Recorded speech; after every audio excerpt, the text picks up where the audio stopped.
mga kapiksi. You focus on your healing, guys. Focus on yourself, no? Yan yung mensahe sa inyo ng inyong mga gabay ngayong December. You have to focus on yourself, acceptance and forgiveness. I'm sensing na for some of you mga kapiksi, this relationship is already over, pero yung iba hindi pa bumibitaw. Yung iba nag-hold on pa, mga kapiksi. And ayan, no, you're still hoping, but at the back of your mind, nandun yung doubt nyo na baka hindi na siya bumalik. And it's giving you so much emotional pain.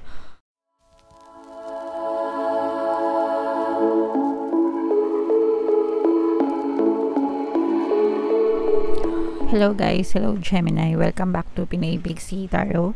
Ang pamagat ng ating episode for tonight is Silip sa Pag-ibig Kapalaran. Ito yung ating monthly love scope para sa Gemini ngayong December 2023. Gemini, Sun, Moon, Rising Sign, and Venus, mga kapiksi. General reading lang, pwede mag-resonate, pwedeng hindi, combination ng positive and negative energy.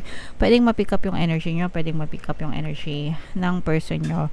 Roles can be reversed, mga kapiksi. If in case na hindi kayo naka-resonate dito sa video na to, pwede nyo panoorin yung video dun sa zodiac sign ng person nyo, baka nandun yung energy nyo, mga kapiksi. So, dito sa spread na to, guys, ito yung mga mensahe sa inyo ng inyong person. Ito yung mga deep thoughts and deep emotions ng person mo na sinasa loob niya. Pwedeng ayaw niya sabihin sa'yo, pwedeng gusto niya sabihin pero hindi niya masabi, pwedeng gusto niya lang itago sa sarili niya. I am keeping secrets from you and I hope you don't find out. So, meron siyang sinisikreto, meron siyang tinatago, mga kapiksi. Pwedeng ito'y sikreto ng kanyang nakaraan, pwedeng sikreto na currently ginagawa niya ngayon. So, siya lang yung nakakaalam ng sikreto na yun, mga kapiksi, pero ayaw niya na malaman mo ito. Pero based dito sa another message niya, I have lost all control of myself. I keep messing up, no? Meron siyang nagagawa, no? Na hindi maganda, na feeling niya nagme-mess up siya and nawawalan siya ng control. So this can be temptations, mga kapiksi. So pag sinabing temptation, alam niyo na mga temptasyon na maaaring makasama sa inyong relationship, mga kapiksi. And although pwedeng nung una hindi niya sinasadya, pero parang hinahanap-hanap niya kasi nga temptasyon, and nagpa-pile up hanggang sa parang nasanay na siya na ginagawa yon, pero alam niya na masama yon. Alam niyang hindi yun makakabuti sa relationship, and maaaring yun yung kanyang itinatago sa inyo, mga kapiksi. Okay, so alam niyo na, kaya na yung alam niyo na kung ano yan. I don't understand what you see in me. I don't feel attractive. Hindi niya naiintindihan na pwedeng yung iba sa inyo kasi pwedeng kahit na tinatago niya yung sikreto niya sa'yo, pwedeng alam mo na, especially let's say for example babae ka, most of the time yung mga babae kasi malakas yung pakiramdam nila. Sabi nga nila, diba, daig pa yung detective kapag ka babae, pag kinutuban na, parang yun na. So especially kung kabisado mo yung person mo, pwedeng alam nyo na, pero tinatrato nyo pa rin ng maayos yung person nyo. Kumbaga, hindi pa rin kayo nagpapakita ng hindi maganda sa kanya, ganyan. And yun, no, parang nagigilty yung person mo. I don't understand what you see in me. Hindi niya alam kung anong nakita mo sa kanya. Pakiramdam niya hindi siya attractive, tapos nagmamess up pa siya. Kumbaga, nakakagawa pa siya ng kalokohan. Pero, you still support the person, you still love the person unconditionally perhaps, or parang binibigyan mo pa rin ng pagkakataon or chance yung person. Okay, so yan yung mga deep thoughts, deep emotions ng person mo, mga kapiksi. So comment down below, guys, if feeling nyo naka-resonate kayo dyan sa mga messages na yan. So, dito naman, guys, titingnan natin yung ganap sa relasyon nyo ngayong December. So, i-shuffle ko to, guys. Hanapin ko yung energy ng love at saka yung energy ng Gemini. Habang sinashuffle ko to, panoorin nyo muna itong video natin regarding sa ating paano mag-manifest ng abundance video course. Kapiksi, sawa ka na ba sa mga struggles at hirap sa buhay mo? Masipag ka ba at masikap sa buhay ngunit hindi ka pa rin umaasenso? Ilang beses ka na bang nag-attempt mag-negosyo at mag-invest pero palagi ka pa rin nalulugi? Sa pagkakataon na ito ay maaaring may subconscious beliefs ka na nagiging balakid sa iyong pag-unlad at pagyaman. Introducing, paano mag-manifest ng abundance video course. Dito ay matututunan mong ma-overcome ang mga balakid mo para tuluyan ka ng umunlad, umasenso, sumagana, maging matagumpay, successful at maswerte sa iyong kabuhayan, pera, trabaho, negosyo, salapi at kaperahan ng bonggang-bongga. Dali, mag-send na ng email sa pinoypixitaro@gmail.com at simulan na ang iyong pagyaman ngayon.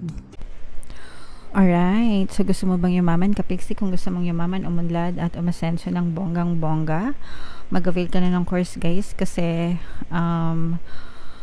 maganda talaga yung course na yan. And meron tayong sale, guys, Christmas season sale. Magbibigay ako ng 10% discount plus 1 free pampaswerte subliminal combo sale yan, mga kapiksi, ngayong December. So mag-avail na kayo habang yan na yung biggest sale natin. Sa January, guys, wala na tayong sale. Meron din tayong email coaching, manifest your desires using the law of attraction. If meron kayo mga specific na gusto nyang i-manifest, pwedeng love and relationship, pwedeng money or career, mga kapiksi, pwede kayo magpabook ng email coaching session with me. Mag-send lang kayo, guys, ng email sa pinoypixitaro@gmail.com. So, Aquarius, guys, kayo ay represent ng King of Swords sa ating spread. Ito yung love energy, mga kapiksi. Nakikita natin yung conflict nyo dito. Ito, marami kayong conflict ng person nyo. Marami kayong problema sa relationship, mga kapiksi, para nagpatong-patong. I'm sensing na yung iba sa nyo, parang ikaw na lang yung nagwo-work dun sa relationship nyo. You're trying your hard, you're trying your best effort para ma-save yung relationship, pero yung person mo parang hindi na siya masyadong nakikinig sa'yo. Parang sabi ko nga, diba, dun sa kanina, parang nalulong na siya sa temptasyon. And itong, ayan o, I have lost all control of my life. I keep messing up. So itong person mo, parang gusto lang niya mag-enjoy, hindi ka na niya hindi niya na kinoconsider yung relationship nyo. Parang this person keeps blocking you, no? Parang you're having a hard time communicating with this person, nahihirapan ka makapag-usap sa kanya. Yung iba sa inyo, pwedeng binlock na kayo nitong person na to. Pwedeng in a relationship pa kayo, mga kapiksi, pero hindi na kayo nag-uusap. Pwedeng no contact, pwedeng ginost na kayo nitong person na to. Pero yung iba sa inyo, nag-e-effort pa, mga kapiksi, kasi yung iba sa inyo, feeling ko wala pa kayong closure. No contact is closure, mga kapiksi, no? That's your closure. Yung binlock kayo, that's your closure. Yung hindi na sila nagparamdam, that's your closure, that's your sign, it's already over. Kung hindi nyo na sila ma-reach, kung hindi nyo na sila makausap, that's your closure. Don't wait for them to say it on your face. Huwag nyo na silang hayaan na saktan kayo ng harap-harapan. That's your closure, mga kapiksi. Kasi yung iba sa inyo, guys, parang I'm sensing na you keep on waiting for this person, pero yung person mo, this is already running away from you, mga kapiksi. It's either because sobrang guilty sila dahil sa mga kasalanan nila sa inyo, and one of the reasons kung bakit hindi rin nila kayo kinakausap or kinokontak is because, una nga, dahil nga sa guilty sila, hindi nila alam kung paano i-explain. At the same time, pwedeng natatakot din sila na mag-explain sa'yo. Pwedeng dahil sobrang guilty, ayaw na nila na makita na nasasaktan ka dahil dagdag yun sa konsensya nila, guys, no? So that's your sign, that's your closure, mga kapiksi, okay? Yung iba kasi, the reason why nahihirapan sila mag-move on, kasi sinasabi nila na wala kaming closure ng jowa ko, bigla na lang niya ako hindi kinausap, bigla na lang siya nawala. Again, guys, that's your closure, okay? That's your closure. Kasi kung mahal ka ng person mo, if the person values and respects you, they will not do that. Hindi nila gagawin yun sa taong mahal nila. Kayo ba gagawin nyo yun sa taong mahal nyo? Syempre hindi, di ba? So that's your closure. That's your answer, mga kapiksi. Okay? So focusing on yourself, mga kapiksi, yung nakikita natin na parang yung iba sa inyo parang nag-ano pa kayo, naghahanap, you're searching, hinahanap yung person nyo, pwedeng nagtatanong-tanong kayo kung ano nangyari sa kanya. Yung iba sa inyo na kabalita pa, marami kayong tanong, tinatanong nyo yung sarili nyo kung bakit nangyayari yun sa inyo, anong nagawa nyo, anong kulang nyo. There's nothing wrong with you, mga kapiksi. Naging biktima lang kayo ng negatibong circumstances dahil sa mga negative thoughts and assumptions nyo. If you want to change your life, you have to change the pattern of your thoughts, mga kapiksi. You focus on your healing, guys. Focus on yourself, no? Yan yung mensahe sa inyo ng inyong mga gabay ngayong December. You have to focus on yourself, acceptance and forgiveness. I'm sensing na for some of you, mga kapiksi, this relationship is already over, pero yung iba hindi pa bumibitaw. Yung iba nag-hold on pa, mga kapiksi. And ayan, no, you're still hoping, but at the back of your mind, nandun yung doubt nyo na baka hindi na siya bumalik. And it's giving you so much emotional pain, mga kapiksi. Kayo lang yung nahihirapan. Kasi yung iba sa inyo, umaasa pa. And that's fine. Pero kung umaasa kayo, mga kapiksi, dapat sinasabayan nyo ng positibong mental diet. Kasi kung umaasa kayo, nagdadasal kayo, pero ang assumptions nyo ay negative, negative pa rin yung magre-reflect sa inyong 3D. So, pagka nagdadasal kayo and umaasa kayo, dapat ang mental diet nyo ay positibo rin, para mangyari yung inaasam-asam nyo na bumalik sila sa inyo. You cannot expect them to show up kung ang iniisip mo is bakit wala siya. No? Hindi ganon. It doesn't work that way, mga kapiksi. If you want them to show up, kailangan ang isip nyo is he or she is coming back. Babalik siya. Okay? Dapat ganon. Pero yung nag-hope kayo na sana bumalik siya, pero ang tanong nyo is bakit wala pa siya? Hindi siya babalik, mga kapiksi. Because your subconscious mind is answering the question, wala pa siya. Bakit wala pa siya? Okay? So, sana naintindihan nyo.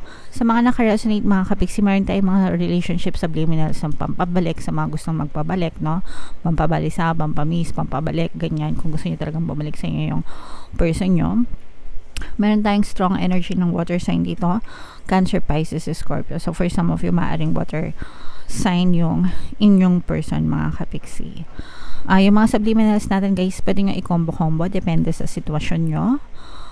Libre lahat yun sa YouTube, and basahin nyo yung mga success stories. Marami tayong success stories dyan. Marami na tayong relasyon na natulungan, mga kapiksi. So, kung gusto nyong maayos yung relationship nyo, pwede nyo pakinggan yun, mga subliminals natin. Gamitin sa mabuting intention lang, guys. Okay? So, tingnan natin yung love message or love advice for you, Gemini. Attraction. You attract romantic love by enjoying this moment fully. So, i-enjoy mo yung sarili mo, kapiksi, no? Enjoyin mo. Don't focus on love. Focus on yourself. Focus on loving yourself, mga kapiksi, and people will love you for who you are. Guys, yung mga confident na tao, yung mga single na tao na confident, they are so attractive because they love themselves so much. So, you have to embody that energy of being loved, mga kapiksi, para mahalin ka rin ng ibang tao. You can attract it to yourself. Hindi mo kailangan magmakaawa para lang sa pag-ibig, guys. Okay? Alright. So, comment down below. Pwede nyo pakinggan, guys, yung ating Ho'oponopono plus self-love subliminal, guys, sa mga nagdadanas ng emotional pain. Pwede nyo pakinggan yun para makatulong sa inyo, mga kapiksi. Comment down below, Gemini, if naka-resonate kayo. By the way, ito yung ating 2024 kapalaran. Kung hindi nyo pa napapanood, guys, panoorin nyo na. Super nice, super ganda. And ito naman yung ating success stories ng paano mag-manifest ng abundance video course. Click here to subscribe, mga kapiksi. Thank you for liking, sharing, and subscribing. See you again next time. I love you all, guys. Have a nice day. Bye-bye.